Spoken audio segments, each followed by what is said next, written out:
ये जो interim bell मिली है ये बस इसलिए मिली है क्योंकि एक point of law larger bench को भेजा गया है। लार्जर बेंच की सुनवाई में थोड़ा समय लगता है।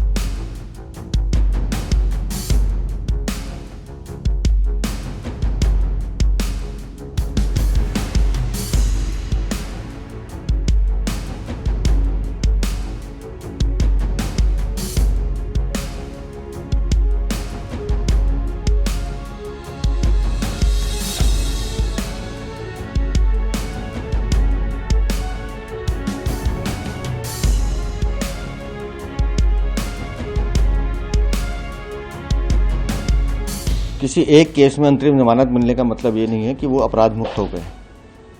केजरीवाल के जो नए सहयोगी हैं लालू यादव, उनको भी अंतरिम बेल मिली थी, लेकिन बाद में कन्विक्टेड हुए, जेल में जाना पड़ा। शराब नीति में जो घोटाला, जो चोरी आम आदमी पार्टी ने की है, अरविंद केजरीवाल ने की है, उसमें वो दोषी हैं। उन्होंने चोरी की है, लगातार उसका साक्ष्य जांच एजेंसी न्यायालय के सामने रख रही है और उस पर निर्णय अभी बाकी है। इसलिए मुझे लगता है कि एक बार पूरा निर्णय आ जाए। इनके घोटालों की परत दर परत खुल रही है, इनके कई सारे नेता उस घोटाले में शामिल है, वो सबके सामने आए।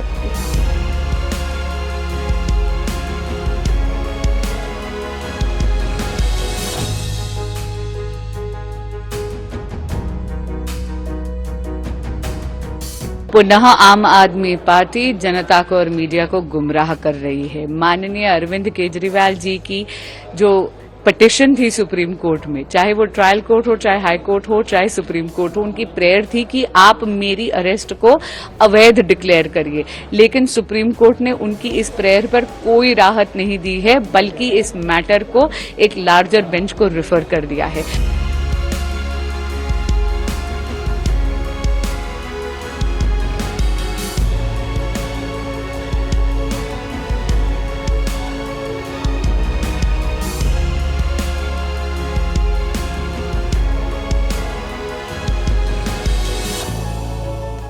उनको पता था कि राउज एवेन्यू कोर्ट से जमानत मिल गई है, उनको पता था कि सुप्रीम कोर्ट से भी जमानत मिल जाएगी।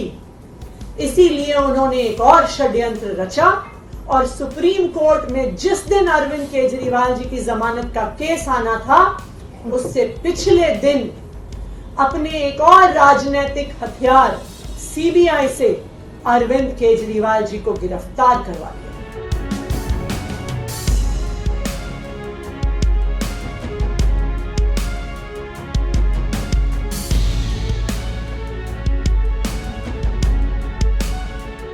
अगर वो नीति सही थी, उसको विड्रॉ करने की जरूरत क्या थी? और इस नीति के माध्यम से पूरी दिल्ली बर्बाद हुई। पहले दिल्ली में कभी भी घरों के आसपास, स्कूलों के, मंदिरों के, मस्जिदों के, गुरुद्वारों के आसपास शराब की दुकानें नहीं खोली जाती थी। केजरीवाल जी ने सारे प्रावधान खत्म कर दिए। दिल्ली में पहले लगभग 18 ड्राई डे होते थे एक साल में, केजरीवाल जी ने मात्र 3 दिन कर दिए।